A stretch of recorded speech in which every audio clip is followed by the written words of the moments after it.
Antes de dar la bienvenida a todos y cada uno de ustedes y de pasar las maestras con los niños a la escuela dominical, bueno, las cosas de la tecnología realmente son increíbles.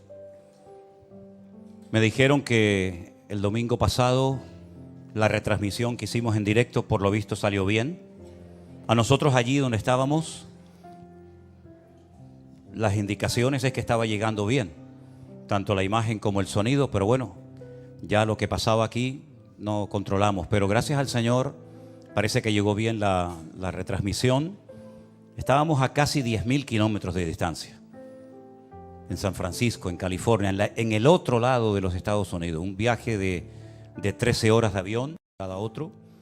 Y la verdad es que fue un tiempo extraordinario. Estuvimos llevando cultos especiales el día viernes, la famosa isla de Alcatraz.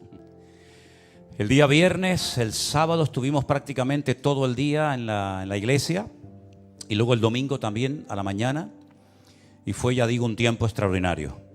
Tuvimos la oportunidad de ver cómo va marchando esta congregación y estamos muy agradecidos al Señor porque se están haciendo las cosas muy bien.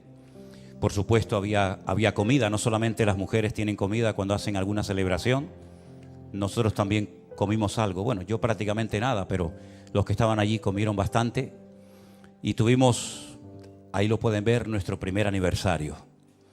¿Quién nos iba a decir a nosotros hace unos años atrás que íbamos a poder viajar por el mundo entero, verdad? Visitando hermanos, y en esta ocasión una de nuestras congregaciones en los Estados Unidos. Y la verdad que fue un tiempo maravilloso. El viernes solamente fue para los miembros de la iglesia allí presencial, para los miembros también de la iglesia virtual. Ya el sábado todo el que quería venir podía venir. Vinieron hermanos de otras congregaciones. Tuvimos culto a la mañana, comimos, luego también a la tarde, a la noche tuvimos otro. Tuvimos también un tiempo muy bonito, muy extenso de preguntas y respuestas. Y luego el domingo a la mañana, digo a la mañana porque hay 8 horas de diferencia. Y créame que tanto la ida como la vuelta cuesta mucho a uno adaptarse otra vez al horario, ¿no? Cuando uno va para allá, cuando allí están despiertos, uno tiene sueño, y cuando uno viene para acá y la gente duerme, yo estoy toda la noche dando vueltas por la casa y poco a poco adaptándonos, ¿no? Pero tuvimos unas reuniones muy hermosas. Tuvimos también la oportunidad de llevar almas nuevas a los pies de Cristo, que eso es una de las cosas más bonitas y más importantes que puede suceder, por supuesto, en una reunión. Conocí a una hermana que había sido durante 27 años miembro muy activo de la iglesia de los mormones, allí en Estados Unidos. De hecho, me comentaba que sus hijas se casaron en el famoso templo de los mormones en el estado de Utah, en Estados Unidos. Y ella tuvo un encuentro con Cristo tremendo. Y todas sus hijas las logró llevar también a los pies de Cristo. Y ella vive a 8 horas de ese lugar donde estábamos celebrando el culto. Nosotros todavía en San Francisco no tenemos un local, digamos, propio o digamos como este que podemos alquilarlo, sino que ese es el salón de un instituto, de un colegio. Solamente los hermanos se pueden congregar ahí los días domingo. Durante toda la semana están los chicos estudiando en la escuela y ellos ven el culto, como lo vieron ustedes el domingo pasado, por esa pantalla grande que ustedes vieron ahí. Y esta hermana viajó 8 horas en coche, con 5 mujeres más que la acompañaron. Y una de ellas aceptó al Señor cuando hicimos un llamado. Después tuvieron que volver otras 8 horas a su respectivo hogar porque viven cerca de la ciudad de San Diego. Ellas hicieron noche el día sábado allí. Pero me impactó muchísimo ver cómo el Señor ha llevado su palabra a rincones donde jamás en la vida habíamos pensado que llegaría la palabra. Ver a personas que hicieron 8 horas en coche de ida y 8 horas de vuelta para ir a un par de cultos y darle las gracias públicamente al Señor por lo que estos años han representado para ellas, es realmente espectacular. Pero aún más me sorprendió saber que esta hermana, que fue durante 27 años miembro de la iglesia de los mormones, ahora mismo en su casa está llevando un grupo de estudio bíblico con mujeres. Y estas son las cosas que hace el Espíritu de Dios. Amén, hermanos. Estas son las cosas que hace el Señor. Ese es el grupo de la iglesia. Esos son los miembros de la iglesia de San Francisco. No están ahí las visitas, no están ahí hermanos que vinieron de otras congregaciones. Solamente aparecen ahí los hermanos que forman parte de esa iglesia. Aparte de ese precioso grupo de hermanos, hay 6 hogares donde se hacen reuniones. Todas las semanas hay 6 hogares diferentes donde se dan estudios bíblicos con la finalidad de alcanzar almas nuevas. Y el objetivo es, cada vez que haya más hogares, que sean como hogares evangelísticos, donde se predique la palabra y después puedan venir a los respectivos cultos. Vieron por ahí una bandera venezolana en una mesa, y es que el domingo a la mañana hubo comida de todas las naciones representadas, porque ahí hay hermanos de Colombia, de Venezuela, hermanos de México, hermanos de muchos países, y cada uno hizo su comida típica y cada uno iba por la mesa pues cogiendo el plato que más le gustaba, ¿no? El que más quisiera comer. Así es que doy gracias al Señor por esta obra que el Señor ha levantado ahí en ese lugar. Y estamos muy agradecidos porque al día siguiente, el día lunes y martes, nos llevaron a este parque espectacular que yo, mientras grabábamos algunos devocionales y sacábamos algunos vídeos y fotografías, yo le decía a Luis, que fue el que me acompañó en esta ocasión, ahí estábamos grabando un devocional, es imposible en estas fotografías poder transmitir la grandeza de ese parque. Allí se ve la mano de Dios por todas partes. Ahí están los árboles más grandes del mundo, las famosas secoyas, unos árboles gigantescos. Incluso hay uno de ellos, ahí hay uno caído, pero hay uno de ellos que lo perforaron, no sé si saldrá ahí en la fotografía, creo que está allá al fondo, y se puede meter uno por en medio. Y es realmente impresionante. Ese parque de Yosemite se tarda 7 horas en coche poder recorrerlo todo. 7 horas en coche. Imagínense, en 7 horas casi te vas de una punta a otra de casi de España, ¿no? Y ahí solamente para recorrer ese parque. Allí grabamos algunos devocionales, allí sacamos algunas fotografías y fue un día, digamos, de descanso, donde vimos la mano de Dios, porque la mano de Dios, hermanos, se ve por todas partes. Yo le decía, todas esas paredes que ven ahí son de granito, una altura tremenda. Yo le decía a los hermanos que es una lástima que hay creyentes que han desarrollado como una especie de habilidad para ver al diablo por todas partes. ¿Conocen gente así? El diablo por aquí, el diablo por allá. Y hermanos, perdónenme, pero yo es que a quien veo por todas partes es a mi Dios. Yo veo al Señor por todos lados. Yo cuando veo esas montañas, esos ríos, esos valles, esas cascadas, realmente me quedo con la boca abierta. Digo, Señor, los cielos cuentan la gloria de Dios y el firmamento anuncia la obra de tus manos.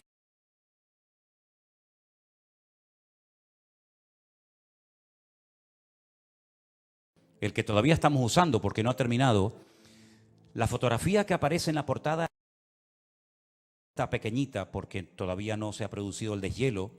Ahora entraría en el otoño y posteriormente el invierno. Pero ¿quién nos iba a decir a nosotros que íbamos a poder hacer un devocional justamente en el lugar donde se sacó esa fotografía para plasmarla?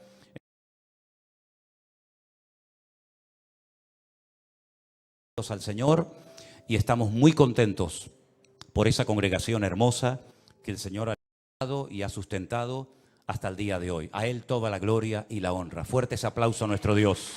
Aleluya. Gracias, mi Señor Jesús. Amén. Qué bueno es nuestro Dios. Aleluya. Pueden pasar los niños a la clase de la escuela dominical. Y me pasaron una nota diciéndome que tenemos una visita de unos hermanos que vienen de muy lejos y vienen específicamente para estar con nosotros en el culto de hoy. Son hermanos que vienen desde la República Dominicana, nada más y nada menos. Nuestra hermana Ivana Durán, nuestra Juana Durán, nuestra hermana Rosa Julia y nuestro hermano José Pérez. ¿Dónde están? ¿Se pueden poner de pie los tres? Damos un fuerte aplauso a nuestros hermanos. Dios les bendiga, hermanos queridos. Qué tremendo de tan lejos, ¿no? Me decían los hermanos que esta mañana estuvieron en el puerto de la Cruz, ¿sí? Y esta tarde aquí con nosotros. Y creo que usted me decía que nos lleva siguiendo desde el 2018, cuando yo tenía el pelo negro. ¿Eh? Casi rubio, sí, bueno. Ahora no sé lo que tengo, pero un día fui rubio. Bienvenidos, hermanos. Que Dios les bendiga. Después, por favor, del culto se acercan a los hermanos y les saludan. Me imagino que ustedes se congregan en una iglesia allí en la isla, ¿no? En la República Dominicana. El único país del mundo. Esto es una cosa tremenda. El único país del mundo que tiene la Biblia dentro de la bandera de su país. Ni los americanos, mi hermano. Ni los americanos tienen eso, pero ustedes tienen la honra de tener la Biblia dentro de su bandera. Y dice, ¿qué dice dentro?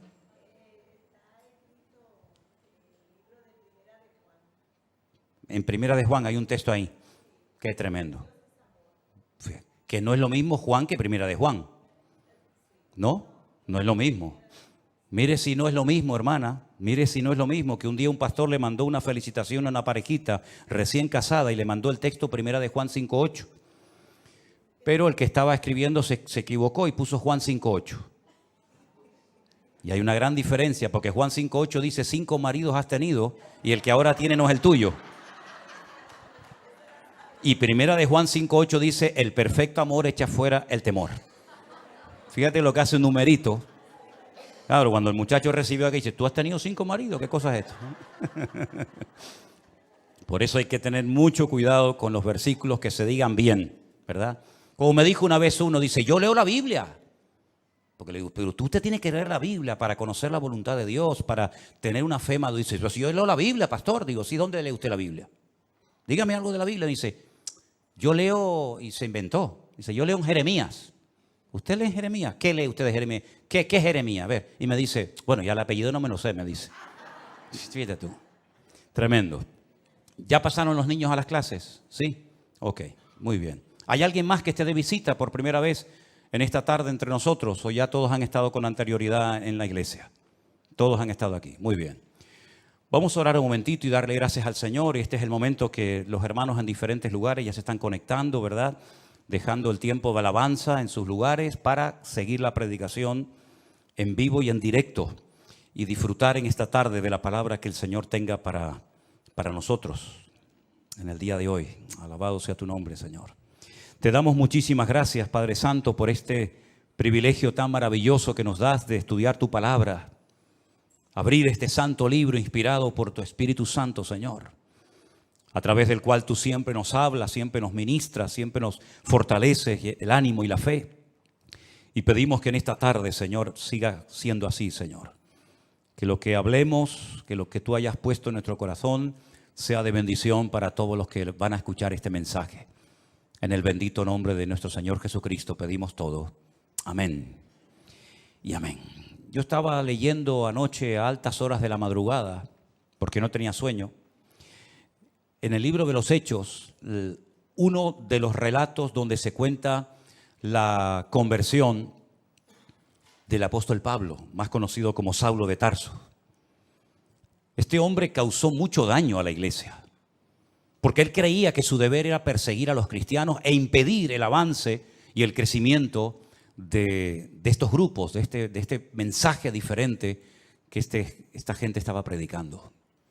Él dice cuando se convirtió que él consideraba que este era su deber, que Dios lo había, por así decirlo, como elegido para que él impidiera que los cristianos se expandieran y para que esta secta, como se les llamaba en aquel tiempo, fuera conocida en todas partes del mundo. Dice que envuelto en este proyecto de obstaculizar, de impedir el avance y el crecimiento de este grupo, de este movimiento nuevo, él se acerca a las autoridades religiosas de su época y les pide autorización para poder viajar a otras naciones y traer a Jerusalén a personas que formaban parte de este grupo y forzarlos a renegar de su fe en Cristo.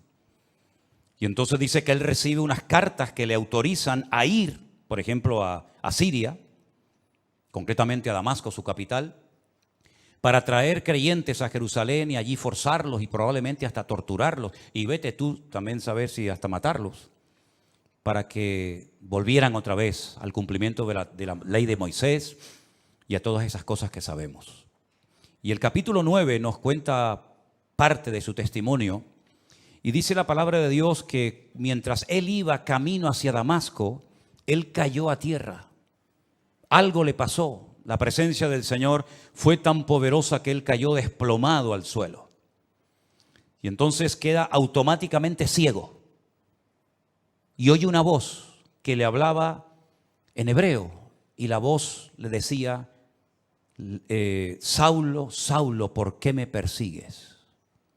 Dura cosa te es dar coces contra el aguijón. Él no entiende lo que está pasando. Él no sabe ni siquiera quién le está hablando. Y es entonces cuando él se atreve a preguntar, ¿quién eres? Y la voz le dice, yo soy Jesús, a quien tú persigues. Se queda realmente sorprendido, pierde la capacidad de poder moverse libremente porque ha quedado ciego y dice que está 3 días sin comer ni beber absolutamente nada. Y allí está esperando a ver qué va a pasar con su vida. Había en esa ciudad un discípulo llamado Ananías, que no lo vayan a confundir con el Ananías que cae muerto en la iglesia primitiva, que era el marido de Zafira, ¿se acuerdan? Había un tal Ananías que el Señor le habla y le dice, levántate, ve a la calle que se llama Derecha, busca en casa de un tal Judas a un tal Saulo de Tarso, porque él allí está orando. Y ha visto en visión a un varón llamado Ananías que entra y le pone las manos encima para que recobre la vista. Ahora, lo que va a responder Ananías, en cierto sentido, a mí me recuerda un poco la actitud de Moisés cuando el Señor lo llama a través de aquella zarza que ardía y no se consumía en el desierto, ¿se acuerdan? Cuando el Señor le habla y le dice que ha llegado el momento de volver a Egipto, de sacar al pueblo de la esclavitud, etcétera, etcétera, y él ha sido escogido por el Señor para cumplir con esta función.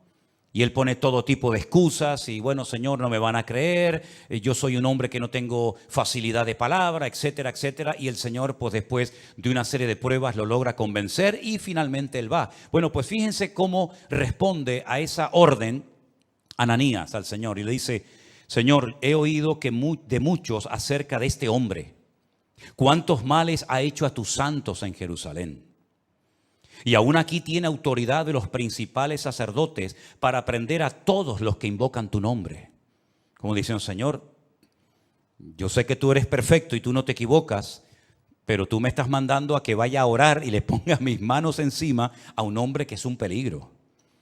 Un hombre que tiene poder incluso en esta ciudad para llevarnos presos y matarnos si quiere en Jerusalén.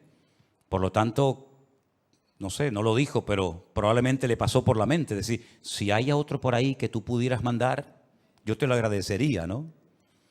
Pero el Señor le dice, ve, porque instrumento escogido me es este, para llevar mi nombre en presencia de los gentiles, de los reyes y de los hijos de Israel. Porque yo le mostraré cuánto le es necesario padecer por mi nombre. Yo no sé si esto se lo dijo Ananías a Pablo, pero lo que está bien claro que si leemos el resto del capítulo 9 y toda la historia que nos cuenta la Biblia sobre Pablo, su vida no fue nada fácil. Porque prácticamente desde los primeros días de su conversión ya querían matarlo. Dice en el versículo 17, entonces Ananías entró en la casa, poniendo sobre él las manos, le dijo, hermano Saulo. Fíjate qué bonito, ¿no? Ya no es ese perseguidor, ya no es ese hombre peligroso, sino ahora es mi hermano Saulo. El Señor Jesús que se te apareció en el camino por donde venías, me ha enviado para que recibas la vista y seas lleno del Espíritu Santo. Al momento le cayeron de los ojos como escamas y recibió al instante la vista y levantándose fue bautizado. Y habiendo tomado alimento, recobró fuerzas y estuvo Saulo por algunos días con los discípulos que estaban en Damasco. A los pocos días, ya de recuperarse y de encontrarse bien y recobrar la vista, ya inmediatamente se puso a predicar el Evangelio de Jesucristo. Y ya desde aquellos primeros momentos, ya los judíos habían decidido quitarle la vida. La Biblia dice que los discípulos lo tuvieron que descolgar por el muro una noche porque querían matarlo. Ahora bien, En el versículo 26 dice la siguiente historia referente a Pablo. Cuando llegó a Jerusalén, trataba de juntarse con los discípulos, pero todos le tenían miedo, no creyendo que fuese discípulo. ¿Qué te parece? Entonces Bernabé, tomándolo, lo trajo a los apóstoles y les contó cómo Saulo había visto en el camino al Señor, el cual le había hablado, y cómo en Damasco había hablado valerosamente en el nombre de Jesús. Y estaba con ellos en Jerusalén, y entraba y salía. Y hablaba denodadamente en el nombre del Señor, y disputaba con los griegos, pero estos procuraban matarlo. No solamente los judíos, sino también los griegos lo quieren matar. Y no han pasado años de su conversión, sino que ya digo, desde casi al momento de convertirse, ya todos querían quitar de en medio a este hombre. Cuando supieron esto, los hermanos le llevaron hasta Cesarea la Marítima, que está en la costa, donde años más tarde, ¿se acuerdan? Un tal Cornelio llamaría a Pedro para que le predicara la palabra, y entonces de ahí lo enviaron a su ciudad, a Tarso. Y ahora viene algo muy interesante. Ya Pablo se ha convertido, un hombre que atemorizaba a la iglesia, a los cristianos, y a continuación, una vez convertido, una vez que este hombre ha tenido un encuentro tremendo con el Señor y su vida ha cambiado radicalmente, dice, entonces las iglesias tenían paz por toda Judea, Galilea y Samaria, que son las tres provincias en las que se divide Israel. Al norte Galilea, al centro Samaria y al sur Judea. Bueno, pues en todo el país, Judea, Samaria y Galilea, dice la Biblia que las iglesias tenían paz. Y dice además que eran edificadas, andando en el temor del Señor, y se acrecentaban fortalecidas por el Espíritu Santo. Si guarda relación la paz de las iglesias con la conversión de Pablo, ustedes pueden opinar lo que quieran, pero yo sinceramente creo que se notó que Pablo se había convertido.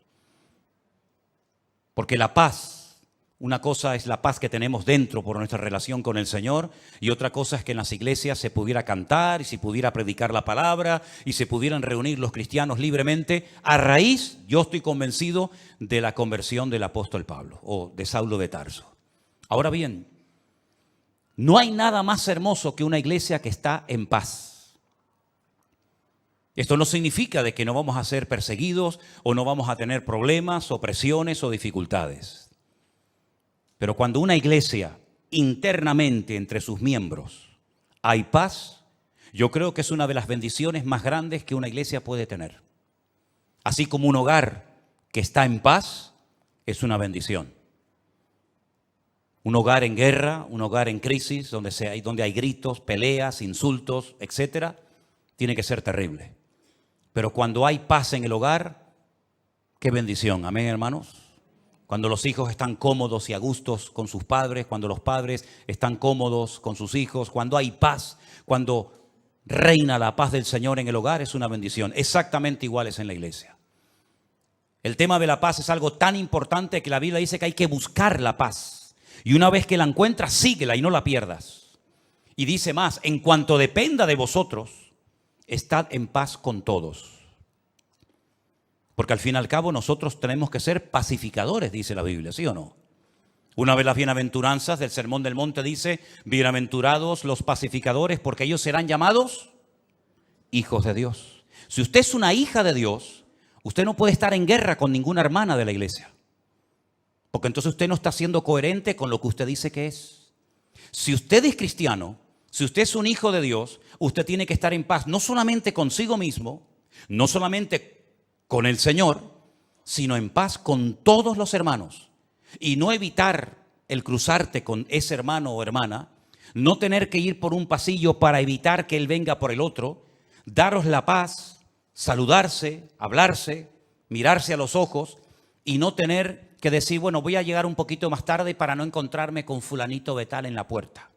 Y voy a salir un poquito más antes, ¿verdad? Un poquito antes, para no tener que despedirme de este y de aquel. Si usted está viviendo así, usted está en desorden, hermano.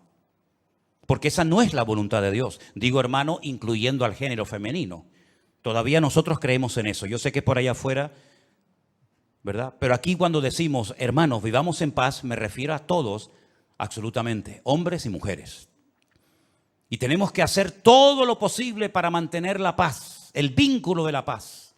La paz no la producimos nosotros, la paz es parte del fruto del Espíritu Santo que mora en nosotros. La paz la produce el Señor, pero la guardamos y la conservamos nosotros. Nosotros no podemos producir piñas, no podemos producir melocotones, pero sí podemos conservarlos en latas, incluso a veces durante meses o tal vez durante años. Exactamente es igual. Usted tiene que estar en paz consigo mismo, usted tiene que estar en paz con el Señor y usted tiene que estar en paz con todos los hermanos de su congregación y de todas partes. ¿Cuántos dicen amén? Y si usted opina lo contrario o está viviendo de una forma contraria, usted y yo con la autoridad que Dios me ha dado, le digo, usted está totalmente en desorden y fuera de la voluntad de Dios. Usted no puede bajo ningún concepto tener algo contra un hermano, venir a la iglesia, cantar, escuchar la palabra, levantar sus manos, etcétera, etcétera.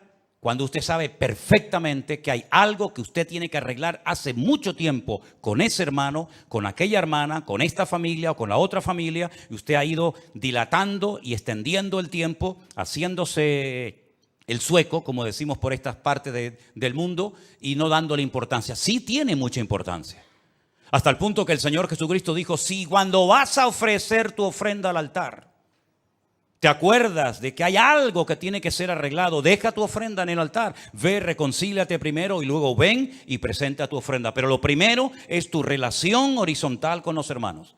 Y después vienes, yo no me voy a ir ni me voy a cansar de esperarte, pero si tú no amas a tu hermano al cual ves, no digas que amas a Dios al cual no ves, porque la Biblia llama a tales personas mentirosas. ¿Cuántos dicen amén? Tenemos que ser pacificadores, tenemos que buscar la paz y mantenerla, tenemos que hacer todo lo posible por vivir en paz. Y si alguien no quiere perdonarte, si alguien no quiere arreglar el tema, bueno, pero por lo menos que usted cuando ponga su cabeza en la almohada duerma con su conciencia tranquila y sepa que usted ha hecho todo lo posible por arreglar el asunto, por arreglar el problema, y si no ha sido posible, por lo menos que usted diga, yo hice mi parte y ahora le dejo el tema en las manos del Señor. Pero no le quite importancia a este tema, porque no hay nada más hermoso y nada más poderoso que una iglesia en paz. Repito, no solamente con el Señor, sino también entre los hermanos. ¿Cuántos dicen amén? Cuando nosotros tenemos conocimiento de Dios y de su palabra, ese conocimiento nos compromete. El conocimiento no es para presumir. Mire cuánto sé. Le voy a decir cuántos versículos de la Biblia sé o cuántos capítulos conozco. No, el conocimiento no es para eso. El conocimiento nos capacita para poner en práctica lo que hemos leído, lo que sabemos, y para poder vivir una vida cristiana práctica y no desde el balcón de la teoría, sino vivir como el Señor quiere que vivamos. Y por eso, como las iglesias tenían paz, dice que por eso las iglesias eran edificadas. ¿Cómo se edifica una iglesia? Bueno, lo primero que tiene que tener claro una iglesia, que lo que le va a dar sustento y fundamento a una congregación, a un ministerio y a una vida, es la roca que es la palabra de Dios. ¿Cuántos dicen amén? Todos conocemos la historia de aquellos dos que querían construir una casa. ¿Se acuerdan? Uno sobre la arena, deprisa, rápido, no tenía tiempo para esperar. El otro que cavó, ahondó, llegó a la roca, edificó su casa. Cuando vinieron los problemas, las turbulencias, los vientos, los huracanes, la lluvia, etcétera, una cayó y fue grande su ruina. La otra permaneció. ¿Por qué? Porque tenía fundamento. Una iglesia para permanecer en el tiempo. Un creyente para mantenerse firme contra los achaques del enemigo, las pruebas, las tribulaciones, las presiones, las críticas, todo lo que usted quiera mencionar. La única forma es que tú tengas una base, no unos deseos, no unos anhelos, no.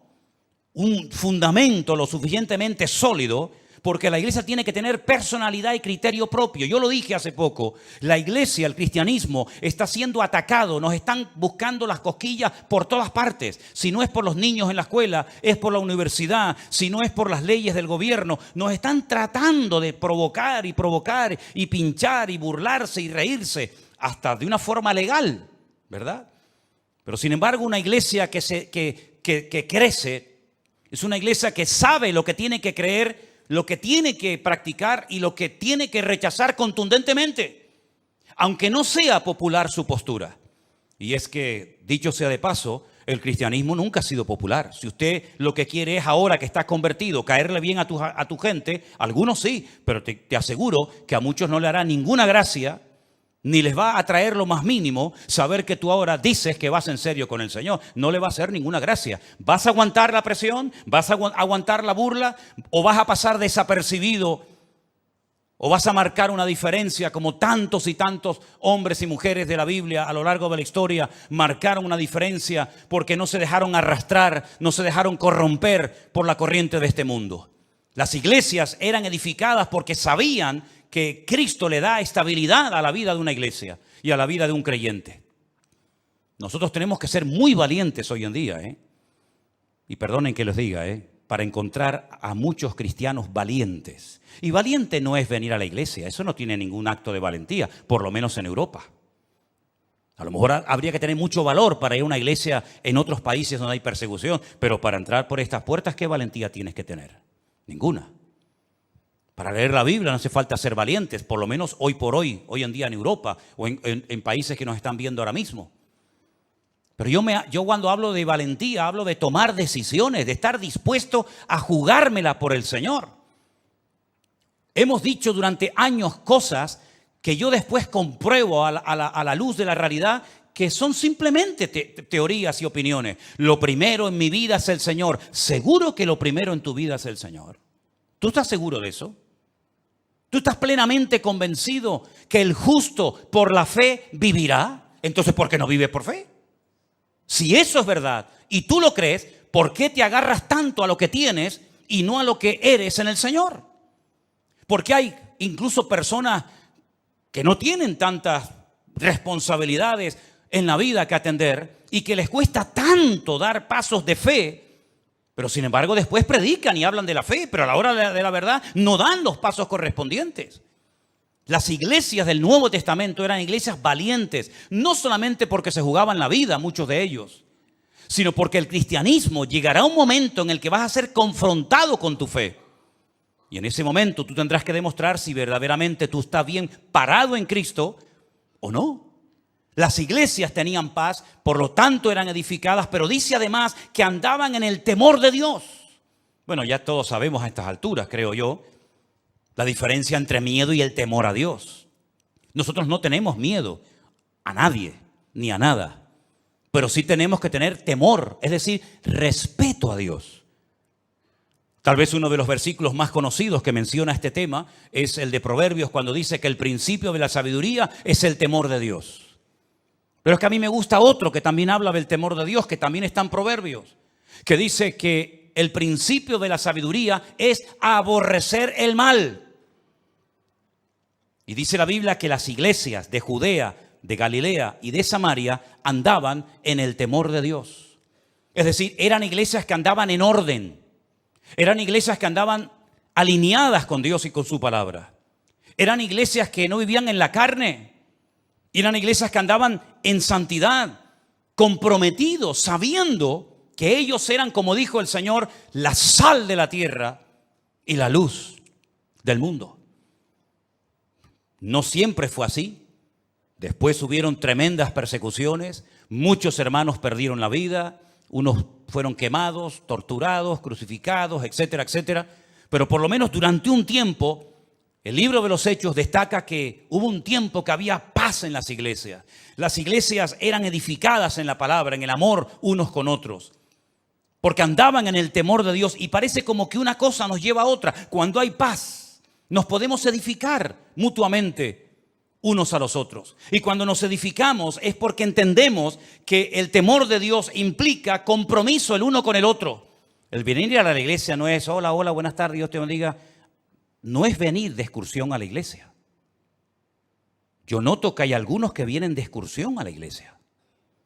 Y noto que hay algunos que vienen obligados a la iglesia.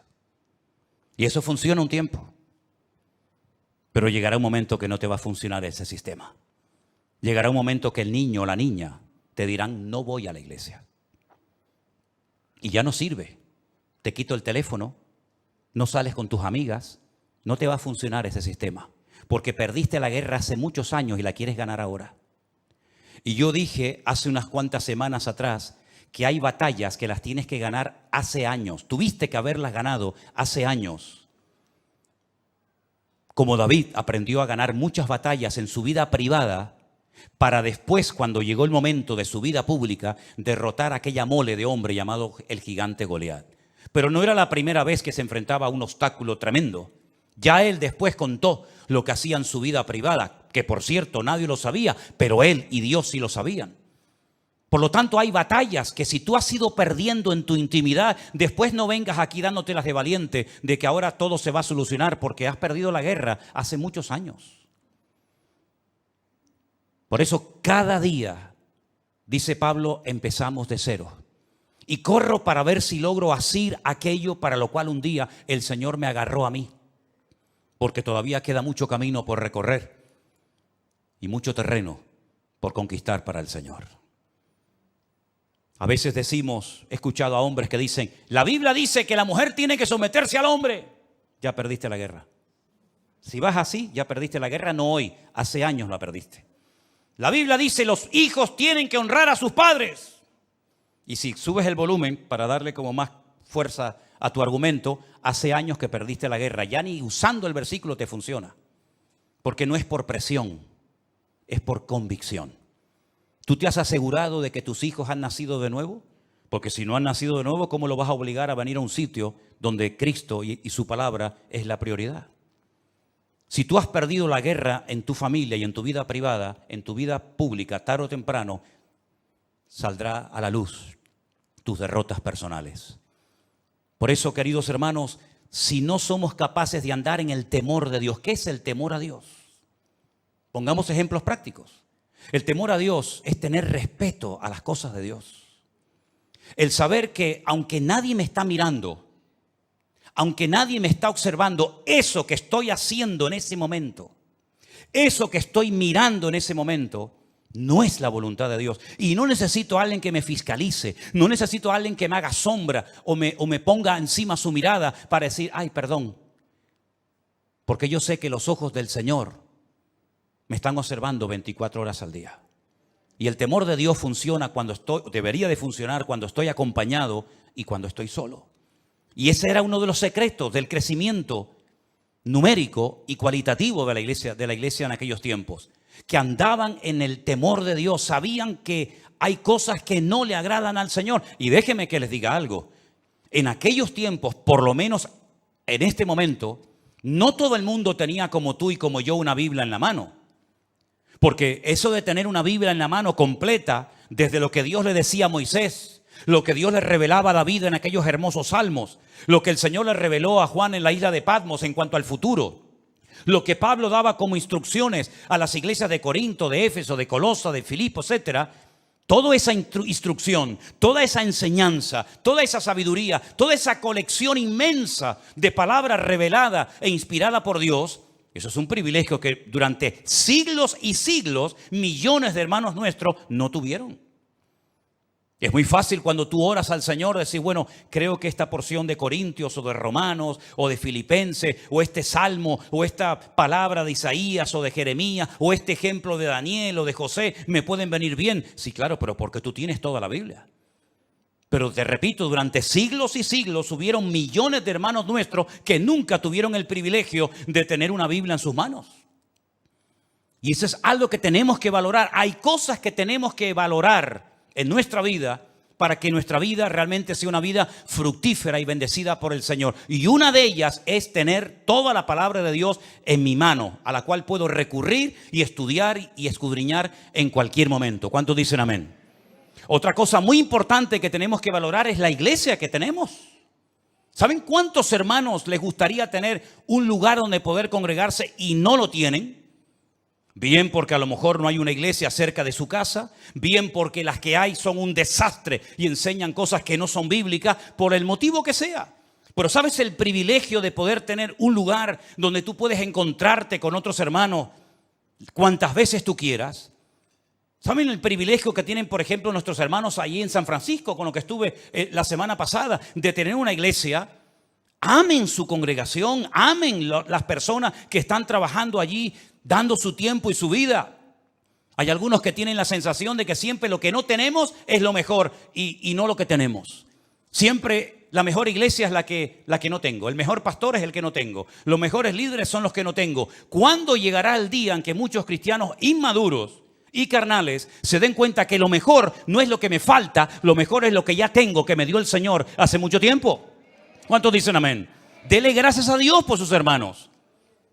Dele gracias a Dios por la Biblia, dele gracias a Dios por sus obreros, por sus pastores, dele gracias al Señor por su iglesia. No esté siempre con un ojo por arriba y con un ojo por otro lado. Valore lo que tiene.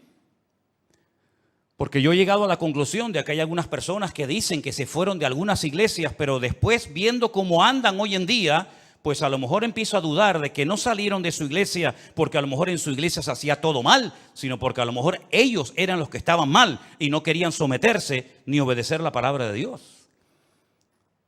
Qué maravilla ver este versículo, hermanos. Y al final la conclusión es que eran fortalecidas por el Espíritu Santo.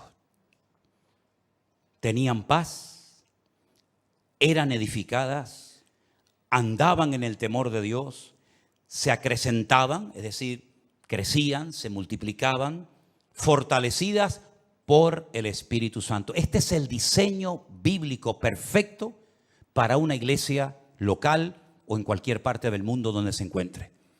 No hay nada más que esto, hermanos. Y cuando dice que eran fortalecidas en el Espíritu Santo, nosotros tenemos que saber a estas alturas que el Consolador o el Espíritu Santo fue enviado por el Señor a la vida del creyente, a la vida de las iglesias para fortalecerlas. Miren, algunas cosas que dijo el Señor en los días previos a su despedida, cuando observó a sus discípulos un tanto tristes, les dijo: no os dejaré huérfanos, tranquilos, no se pongan nerviosos, no estén así preocupados. Yo me voy, pero yo le rogaré al Padre para que os envíe al Consolador, al Espíritu Santo, el cual estará con vosotros para siempre. Jesús no estuvo siempre con sus discípulos, estuvo un tiempo, estuvo unos años y después volvió a la gloria, pero dice: no os dejaré huérfanos. Cuando el Espíritu Santo venga, que ya vino, Él tomará de lo mío y os lo hará saber. Él os recordará todo lo que yo os he enseñado. Él me glorificará a mí y Él os guiará a toda la verdad. ¿Cuántos dicen amén? Por eso el apóstol Pablo escribía aquellas cartas y en una de ellas decía: hermanos, por favor, no quiero que ignoréis que vuestro cuerpo ahora es el templo del Espíritu Santo de Dios, el cual mora en vosotros. Mira, ni Moisés, ni Jeremías, ni Isaías, ni David, ni ningún personaje del Antiguo Testamento podía decir: en mi cuerpo mora 24 horas al día el Espíritu Santo de Dios. Ninguno de ellos lo pudo decir, porque no era el momento. Pero ahora, en estos tiempos, desde que nació la iglesia en el día de Pentecostés hasta el día de hoy, nosotros podemos asegurar con la Biblia en la mano de que nosotros somos portadores, templo del Espíritu Santo de Dios, el cual mora en nosotros. Ya no tenemos que ir a un templo en particular para ver y observar y experimentar la presencia del Señor, sino que Dios mora en mí, Dios vive dentro de mí. Y si el Espíritu de Dios mora en nosotros, Él dará testimonio a nuestro espíritu de que estamos o no en la verdad. Si el Espíritu de Dios mora en nosotros, comenzará a cambiar nuestra forma de pensar.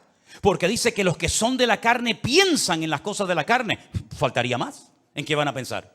Pero dice: pero los que son del Espíritu piensan en las cosas del Espíritu. Te cambia la forma de hablar, te cambia la forma de pensar, te cambia la forma de vivir. Y por eso tenemos un capítulo entero que sería buenísimo que se lo aprendieran de memoria. No digo léanlo, no, eso ya era hace años. Eso ya era hace años. Pastor nos dijo que no, ahora te digo que te lo aprendas de memoria. Tenemos que ir avanzando, ¿no? Si no, siempre estamos igual, como los niños pequeñitos. Léanse el capítulo 8. ¿Cuántos leyeron el capítulo 8 de Romanos? Eso ya pasó a la historia. Ahora usted tiene toda una semana para aprenderse un capítulo entero de la Biblia. Y lo puede hacer perfectamente, ¿eh? Porque yo cuando veo a gente que está estudiando medicina y se tienen que aprender miles de términos y miles de medicamentos y lo hacen, ¿cómo no nos vamos a aprender nosotros? Además, cuando contamos con la ayuda del Espíritu Santo de Dios, ¿sí o no? Pues entonces aprenderse esta semana de memoria Romanos capítulo 8. ¿O no se aprendieron ustedes Salmo 91 durante el tiempo de la pandemia? Pues ahora Romanos 8. Y Romanos 8 nos dice cómo vivir en el Espíritu. Si usted ve que su vida no va bien, si usted ve que algo siempre hay, es porque a lo mejor no está poniendo en práctica lo que dice Romanos 8. Porque Romanos 8 es la enseñanza, es el diseño divino para la vida de una iglesia hoy en día. Vivir en el Espíritu de Dios. Y entonces te vas a dar cuenta de que hay tentaciones que ya no te vienen, cuando antes te venían todos los días. Pero porque has ido matando el deseo de la carne, lo has ido matando de hambre. Y has comenzado a alimentar la nueva criatura, la nueva obra que el Señor ha hecho en ti, y te vas a dar cuenta de que ahora tus deseos han cambiado. Antes lo que te dominaba ya te da, perdonen, hasta asco. ¿No les ha pasado a ustedes eso alguna vez? Yo he conocido fumadores, yo nunca fui un fumador. Yo me habré fumado 2 cigarrillos en toda mi vida, o 3 o 4, yo qué sé. Pero hay gente que fue fumadora, pero fumadora de estos de verdad. Que me dicen, a mí se me pone una persona hoy en día que fuma a mi lado y me da asco. Y tú, a ti te da asco. Pero si tú antes te daba, ya. Digo, fumar, perdonen, parece como que siempre el pecado más grande es el de fumar. Bueno, digo criticar, o digo beber, o digo cualquier otro.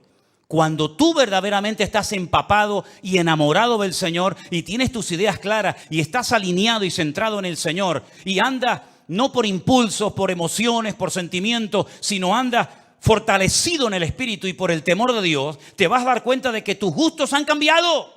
Hay músicas que no te van a gustar porque le ofenden y le molestan al Espíritu Santo que mora en ti.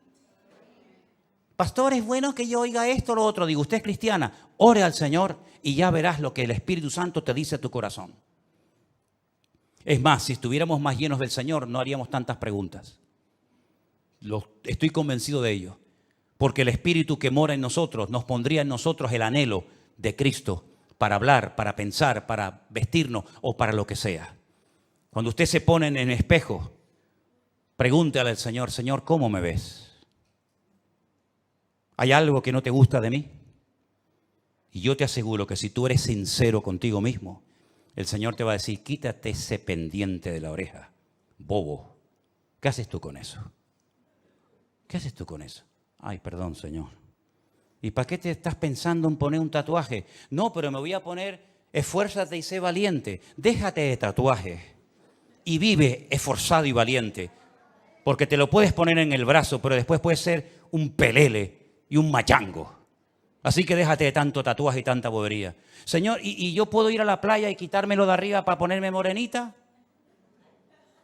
Tú te vas a dar cuenta que cuando tú estás alineado con el Señor y fortalecido en el Espíritu y andando en el temor de Dios, hay muchas cosas que tú dices, oye, yo no sé lo que me pasa, pero ya no tengo deseo de hacer aquello, o de ver esto, o de tocar lo otro. ¿Por qué? Porque el Espíritu que mora en vosotros os anhela celosamente, dice la palabra de Dios.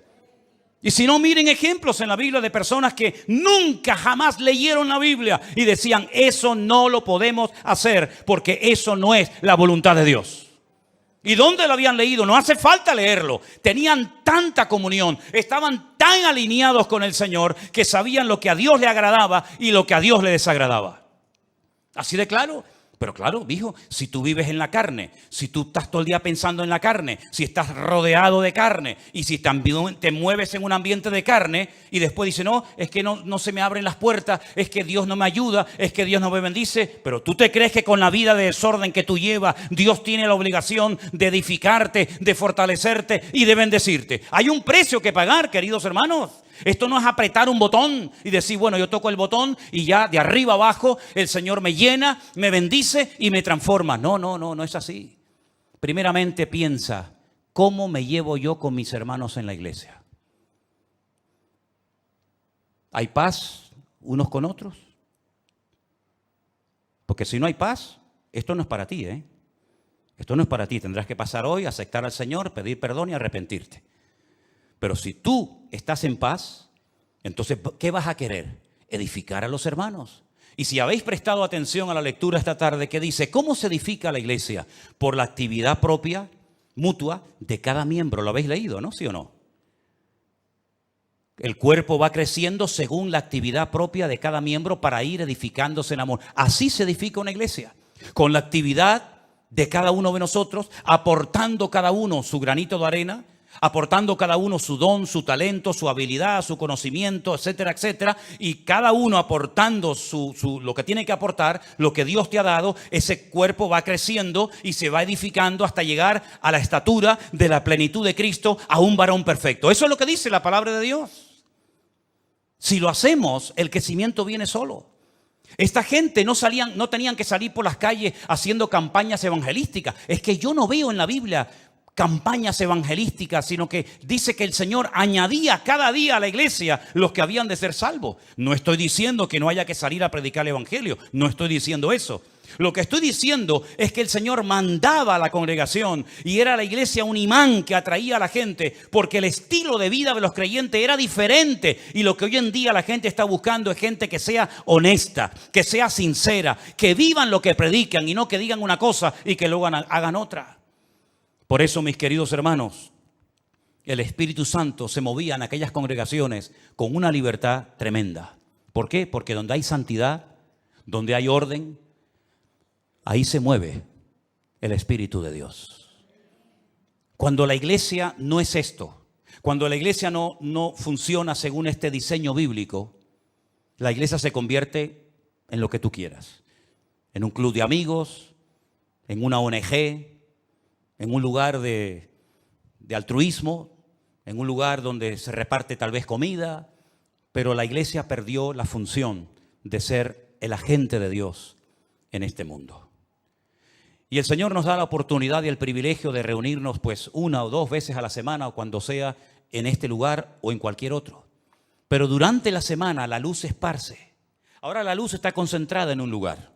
Todos estamos siendo alimentados, instruidos, ¿verdad?, edificados por la palabra, pero cuando termine esta reunión, y en sus respectivos países lo mismo, la luz se va a esparcir. Y durante toda la semana, cada uno de ustedes en el lugar donde viva, donde trabaja, donde estudies, vas a tener que marcar una diferencia y vas a ser una luz. Pero estás realmente fortalecido, edificado en el Señor para poder vivir una vida cristiana victoriosa.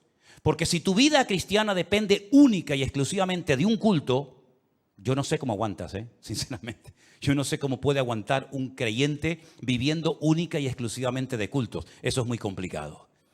Tú tienes que tener tu propia comunión y tu propia relación con el Señor cada día. Porque aquí dentro, no digo que no se te presenten tentaciones, porque a veces hay algunos o algunas que vienen con otras intenciones, pero digamos que las tentaciones grandes no están dentro de la iglesia. Seamos sinceros. Las tentaciones, las presiones, etcétera, etcétera, está allá afuera. Cuando tú estés solo mañana y te llame aquel o aquella, ¿cómo vas a reaccionar, hermano? ¿Cómo vas a reaccionar? ¿Con la carita de santo y de bueno que tenías hoy? ¿O te volverá a salir el indio que llevamos todos dentro? Dios nos tiene que sacudir el alma para que nos demos cuenta de que somos el objetivo del enemigo y sobre todo nuestros hijos. Que Dios nos ayude a entender que cuanto más unidos, más arraigados a la palabra, más en santidad, en paz y en orden vivamos, más fortaleza espiritual todos vamos a tener para poder vivir una vida cristiana victoriosa. Saulo estuvo 15 años sin aparecer en la escena. A los 15 o 16 años vuelve a aparecer, ya el Señor le ha revelado el Evangelio, ya viene con otras, ¿verdad?, con otro estilo de vida. Pero lo que está bien claro es que todos y cada uno de nosotros somos responsables de nuestra vida cristiana. Usted no puede depender de cultos, no puede depender de pastores, usted tiene que depender única y exclusivamente de su relación con el Señor. Mi pregunta es, y concluyo, ¿está usted en paz con el Señor?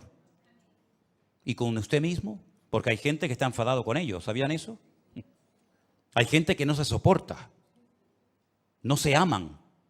¿Y cómo va usted a amar al prójimo si al prójimo hay que amarlo como a ti mismo? Hay gente que está enfadada con ellos mismos. No le gusta su cuerpo, no le gusta su gordura, no le gusta su delgadez, no le gusta su altura, no le gusta no sé qué. Están enfadados, están con problemas personales terribles.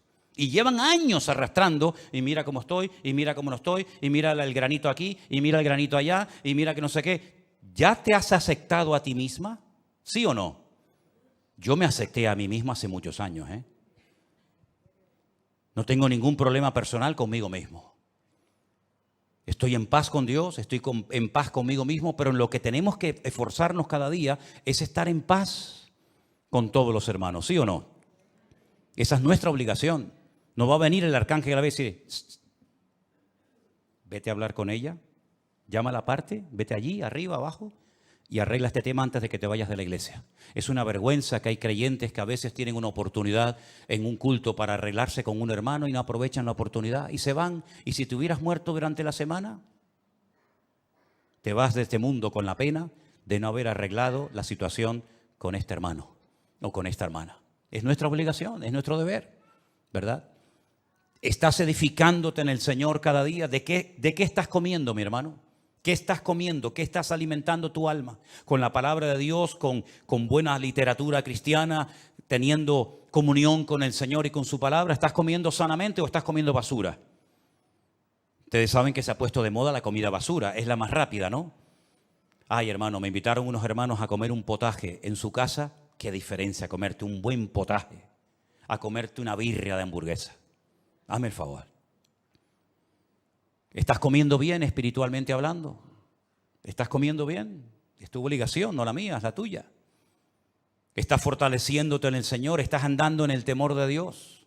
¿Estás huyendo de ciertos y determinados ambientes y lugares y personas que te pueden contagiar y te pueden perjudicar tu desarrollo y tu crecimiento espiritual? ¿Te das cuenta cómo hay muchas cosas que no dependen de un pastor o de una iglesia, sino son cosas que somos nosotros los responsables delante de Dios de tomar esas medidas preventivas para poder construir una vida cristiana victoriosa?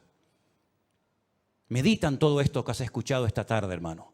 Porque hay gente que a lo mejor no tienen paz en su corazón porque no están haciendo esto que hemos leído esta tarde. No se están edificando en el Señor, no tienen comunión con el Señor y por lo tanto no tienen paz. Pero la paz es posible, dice la Biblia. Tú guardarás en completa paz. ¿A quién? Aquel cuyo pensamiento en ti persevera. Cierra tus ojos en esta tarde y dile al Señor, Señor, escúchame bien lo que te voy a decir. Así como las iglesias de Galilea, de Judea, de Samaria tenían paz, yo quiero tener paz. Así como aquellas congregaciones de antaño eran edificadas en la fe y en la palabra, yo también lo quiero ser hoy en día, Señor. Yo quiero ser fortalecido en el Espíritu Santo de Dios cada día.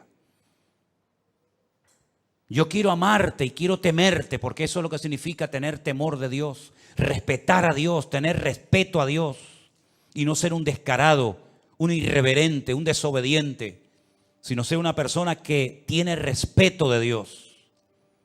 Que no le echa siempre la culpa a alguien de tus problemas. Porque esa es una actitud tremendamente infantil. Ay, si yo hubiera tenido un buen padre. Ya. ¿Y cuántos han tenido un buen padre y han salido totalmente descarriados? Así que no le eches la culpa al padre que no tuviste o a la madre que no tuviste o que tienes. No le eches la culpa al pastor, al diablo, al mundo, a la iglesia, a los jóvenes. No, ya está bien. Así actúan los niños pequeñitos. Siempre la culpa la tienen los demás. Pero es tiempo, mis queridos hermanos, de mirarnos, de examinarnos a nosotros mismos, de probarnos a nosotros mismos y de reconocer que yo soy el único responsable de mi vida espiritual, de mi crecimiento y desarrollo. Valore lo que Dios le ha dado, mi hermano. No esté saltando de flor en flor, saltando de un lugar a otro. Parece que siempre lo que hacen los demás es mejor que lo que usted tiene o Dios le ha dado. Y si el lugar en el que usted está dice que no tiene lo que tienen otros, pues ya sabe lo que tiene que hacer. Aportar, colaborar, integrarse. Y de esa manera usted podrá aportar lo que dice que no tenemos. Madurez, valentía, crecimiento y desarrollo espiritual es lo que necesita urgente la iglesia del Señor hoy en día.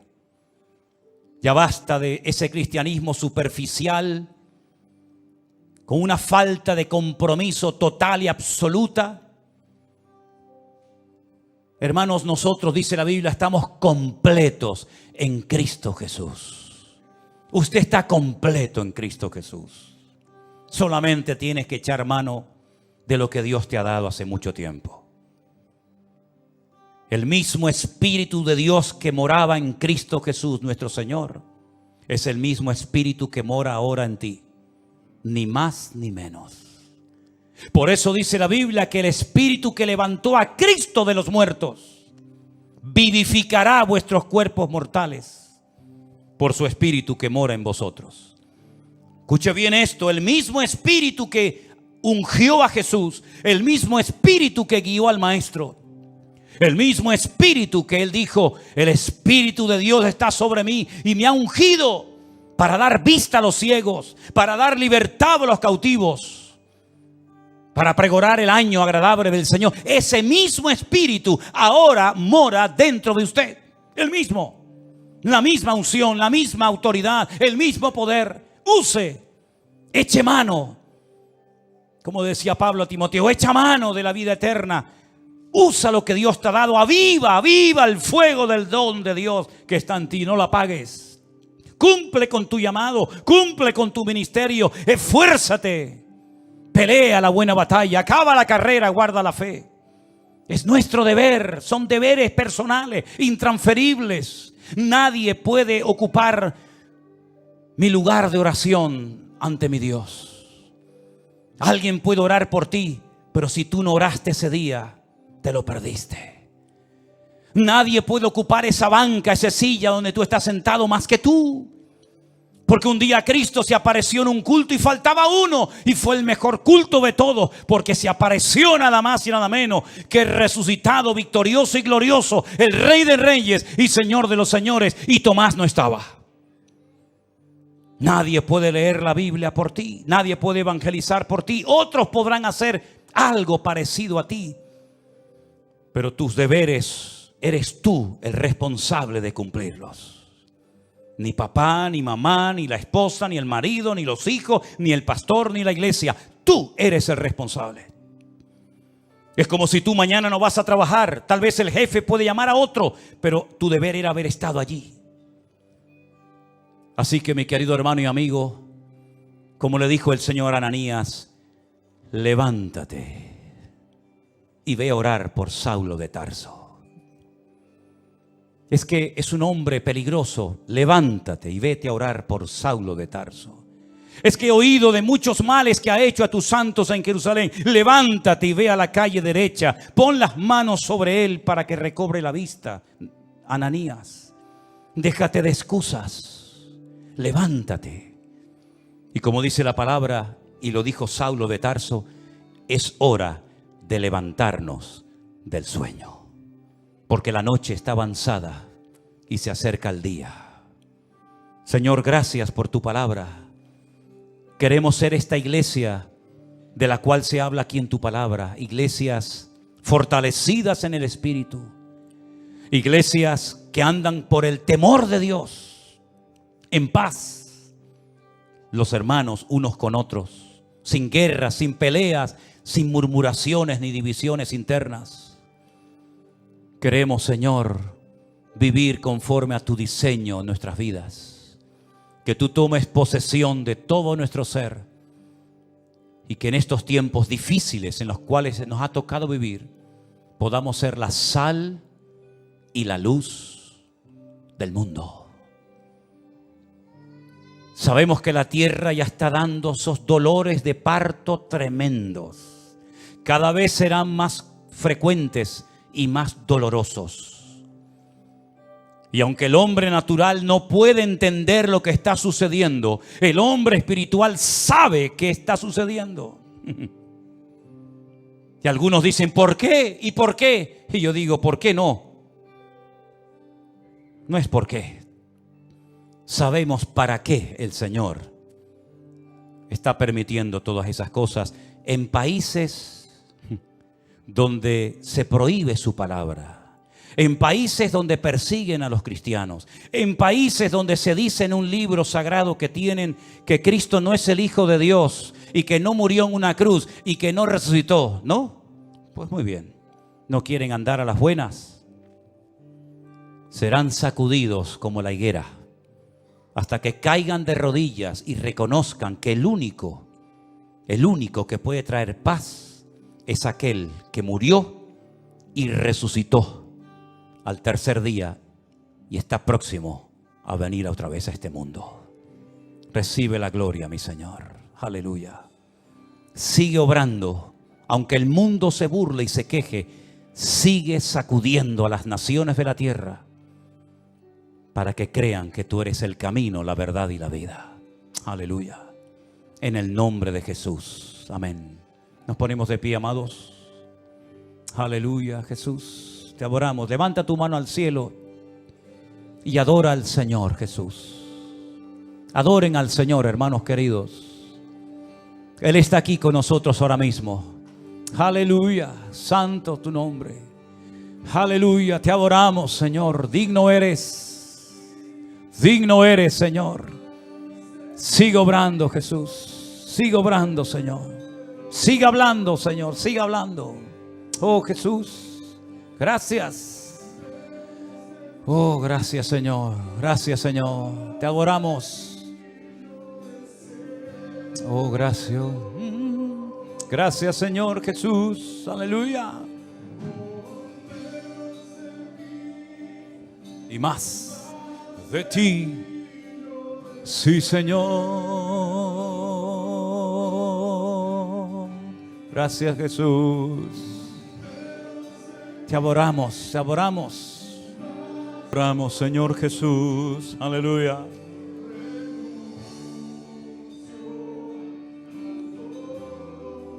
Gracias, Señor. Quisiera yo aprovechar también la oportunidad para recordarles a todos que el mes que viene todas las hermanas de la iglesia están invitadas a un mini retiro que van a llevar a cabo en el puerto de la Cruz, ¿verdad? Tienen que anotarse.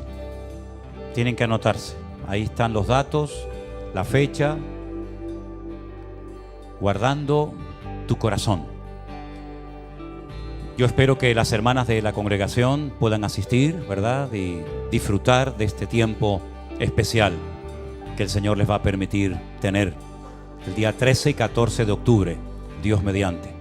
Quiero también anunciar que el próximo congreso nuestro como iglesia se va a llevar a cabo en esta ocasión en la ciudad de Alicante. Durante 2 años lo hemos hecho en un hotel en un pueblecito de la provincia de Toledo llamado Los Llévenes. Como ya no cabemos en ese lugar y como ya no hay espacio para todos, el Señor nos ha provisto de un nuevo lugar en la ciudad de Alicante, un poquito a las afueras de la ciudad de Alicante. Ahí tienen los datos. Nuestra hermana Saray, la que está al piano, ella es la que lleva todo el tema de la organización, de las inscripciones. Hermanos, anótense lo antes posible. Me gustaría que todos ustedes pudieran asistir. Ya tengo constancia. He estado en este evento en Estados Unidos y hay hermanos de San Francisco que van a venir. Imagínense, de tan lejos, de San Francisco van a venir allí. Hermanos de Chile, me contestaban hace unos días unos hermanos, matrimonio de mi hermano José Zaragoza y su esposa, van a venir una vez más al Congreso. Así es que las plazas están abiertas. Reserven su plaza. Se abran con Saray. Ahí están los días, ¿verdad? ¿Están por ahí? Sí, ahí no se ve bien aquí, tengo la luz. Del 28 al día 31 de marzo del año que viene, en plena Semana Santa. Con el tema de los vuelos hay que darse prisa porque es una fecha muy complicada. No es en Madrid, es en Alicante. Y entonces hay que ir haciendo ya ciertas gestiones para estar en ese lugar. El lugar es precioso. El lugar es muy bonito, mucho más amplio. Todos vamos a estar juntos, no como en el Congreso de Toledo, que unos tenían que ir a un hotel, otros tenían que ir a otro y luego después subir en autobús, sino que todos vamos a estar juntos y sería muy bueno que ustedes pudieran ir. Algunos dirán, pero es que no tengo dinero. Pues ya sabe lo que tienes que hacer. ¿Qué tiene que hacer un creyente cuando le falta algo? ¿Alguien sabe? ¿Orar?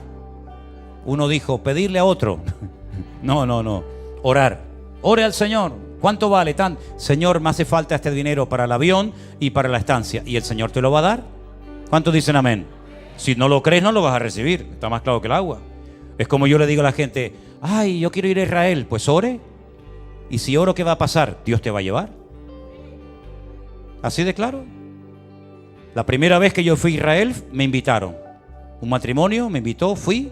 Y todas las demás veces que he ido, el Señor me ha llevado. Entonces yo te estoy enseñando cómo yo vivo. Y a mí me da resultados. Yo quiero ir a Israel, ora. Y mañana te vas a encontrar por la calle un sobre o te va a venir alguien, yo qué sé. Yo quiero ir al Congreso, no tengo dinero, ore y el Señor te va a suplir. Así llevo 41 años de mi vida y no me ha fallado nunca el Señor. Así es que mire, y les voy a contar como testimonio. Y cuento este testimonio, yo sé que supongo, quiero creer que aquí hay la suficiente madurez para poder interpretar el testimonio que yo voy a dar. Porque siempre hay los de la mente retorcida, ¿no? Yo acabo de estar en nuestra congregación en San Francisco, día viernes, sábado y domingo, predicando unas cuantas veces, viajando 13 horas de avión para allá, 13 horas para acá, cambio horario, o 18, digo 13. 13 me quedaba a mitad de camino. 18 horas para allá, 18 horas para acá. Escala 6 aviones, porque tuvimos que ir 3 aviones para allá, 3 aviones para acá. Bien, cuando terminó todo, el hermano Jeremías y su esposa, Jessica, que son los responsables que yo he puesto al frente de nuestra obra en San Francisco, me llamaron aparte y me dijeron, mira, este sobre con este dinero es lo que se ha vendido de tus libros. Aquí tienes el dinero. Se vendieron tantos, tienes el dinero, los que no se han vendido, aquí quedan. Vale, perfecto. Y ahora él me dice, nosotros como iglesia queremos darte una ofrenda. Y me dijo la cantidad, una muy buena ofrenda. Créame, muy buena ofrenda. Y yo le dije, no la voy a aceptar. Pastor, ¿la rechazas? Digo, no es rechazarla. No quiero que nadie piense que yo hago esto por dinero. Le dices a la iglesia que muchísimas gracias, pero no quiero que nadie vaya a pensar, claro, este viene de España, nos da 3 o 4 cultos, después se lleva una gran ofrenda, ¿verdad? Así cualquiera. Y le dije, no le voy a dar ese gusto a nadie, así que no quiero la ofrenda. Dios les bendiga, se la quedan. Me vengo para Tenerife. Al día siguiente de llegar o a los 2 días, mi hermano Jeremías me manda un WhatsApp y me dice, un hermano de Guatemala me ha llamado que te quiere mandar una ofrenda aún más grande que la ofrenda que ellos me iban a dar en Estados Unidos. Y me dice, ¿tú me dejas que ese testimonio lo cuente en la iglesia? Digo, no es que te dejo, tienes que contarlo en la iglesia para que la gente sepa que si no viene por un lado, viene por otro, pero Dios es fiel y no le debe absolutamente nada a nadie. Ese es nuestro Dios. Ese es nuestro. Y gloria para mí ninguna. De verdad lo digo, gloria para mí ninguna, porque yo me venía igual de contento con ofrenda o sin ofrenda, porque yo no estoy aquí desde los 17 años y tengo 62 que voy a hacer ahora por dinero. No estoy aquí por dinero. Si hubiera querido dinero me hubiera hecho torero como mi padre, ¿sabes? Así que el Señor que me responde a mí es el mismo que tú tienes y yo te estoy enseñando cómo yo vivo. Póngalo en práctica. Voy a orar hoy, a partir de hoy, para que el Señor me provea para el retiro en Alicante. Y tú vas a venir a mí y me vas a decir, oye, el Señor me ha respondido. ¿Cuántos lo creen? Espero pronto esos testimonios y los vamos a ver. ¿Dónde está Narcisa y el esposo? Allá atrás, que han venido. Acérquense aquí un momentito, déjenme verlos, porque no se ven nada. Son nuestros hermanos de la iglesia virtual del grupo número 3 de Italia. Dios les bendiga. Gloria a Dios, gloria a Dios. Suba. ¡Upa! Gloria a Dios. ¿De qué parte de Italia vienen? Bérgamo. De Bérgamo. Ah, qué lindo. Qué lindo. En serio. Qué frío pasaba en Bérgamo. Mucho frío. ¿Cuánto tiempo llevan con nosotros viendo los cultos? Porque ustedes no son de los que tienen una iglesia presencial como esta gente aquí. No. Virtual. 2020. 2020, sí. 19, sí. ¿Qué le diría usted a los hermanos que tienen esta iglesia aquí? Que son afortunadísimos. Y que vengan siempre, que no falten. ¿Ustedes son de Argentina? No, Ecuador. No, de Ecuador. Sí, Ecuador, pero de Ecuador. estuvo 22 Vein- años en la Italia. 22. 22 años en Italia. Qué bendición tener hermanos en todas partes del mundo. Y todo esto, ¿saben quién lo ha hecho? El Señor nuestro Dios. Él es el único que se merece toda la gloria, toda la honra. Hermanos que vienen de la República Dominicana con una ilusión tremenda de poder conocernos personalmente. ¿Qué le parece esto personalmente, hermanos? ¿Qué le parece? Tremendo, ¿no? Pues usted puede decir, de oídas te había oído, pero ahora mis ojos te ven. Ese es nuestro Dios, ese es nuestro Dios. Y usted sabe, hermanos, ustedes de Italia, mis hermanos, usted sabe que a veces hay hermanos que se quedan de aquí de Tenerife, que viven cerca. Saben que hay hermanos que se quedan en la casa porque dice que a lo mejor hay un día de mucho frío y no vienen al culto. Y ustedes vienen de la República Dominicana y ustedes vienen de Italia. Y hay hermanos que a lo mejor viven a 4 cuadras de aquí, pero no vienen porque dice que le duele la cabeza. ¿Qué le parece? La tercera, sí. ¿Qué le motiva a venir? Usted como predica. Qué tremendo. Qué tremendo, ¿no? Qué tremendo. Valoremos lo que tenemos antes de que lo perdamos. Porque a veces, ¿verdad? Lamentablemente dice, ay, ¿verdad? Sí, pero ¿y cuando lo tenías? A veces no, ni valorábamos ni le dábamos atención a las cosas. Que Dios nos ayude a estar siempre unidos. Tome la mano del hermano que está a su lado esta tarde y hagamos una oración juntos para mantenernos siempre unidos en el amor de Dios. Señor, te doy gracias por estos hermanos que para nosotros son un ejemplo, viniendo de tan lejos, Señor, gastándose su dinero y su tiempo para oír un culto, para estar en una reunión. Señor, qué privilegio saber que hay hermanos, Señor, que hacen este esfuerzo y que son todo un ejemplo y un desafío para nosotros aquí. Bendícelos, Señor, que se vayan contentos, bendecidos, renovados a sus iglesias, a sus países. Que tu bendición los acompañe, que guardes su salida y su entrada desde ahora y para siempre, Señor. Y que siempre, a pesar de la distancia, nos mantengamos unidos en el Espíritu, sabiendo que somos uno en Cristo Jesús, Señor nuestro. Gracias por estos medios tan poderosos de las redes sociales. Síguelos usando, Señor, para poder alcanzar a millones y a millones de personas para ti. Y en todas las naciones de la tierra ver un despertamiento espiritual y ver cómo se levanta el reino de Dios y la palabra de Dios se extiende por todas las naciones de la tierra. Aviva tu obra, Señor, en medio de los tiempos y fortalece nuestras manos y ayúdanos para seguir adelante predicando tu palabra, Señor.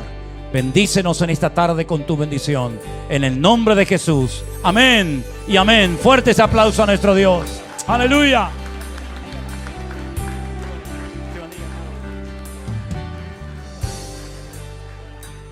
Gloria a Dios. Qué bueno es el Señor. Saluden después.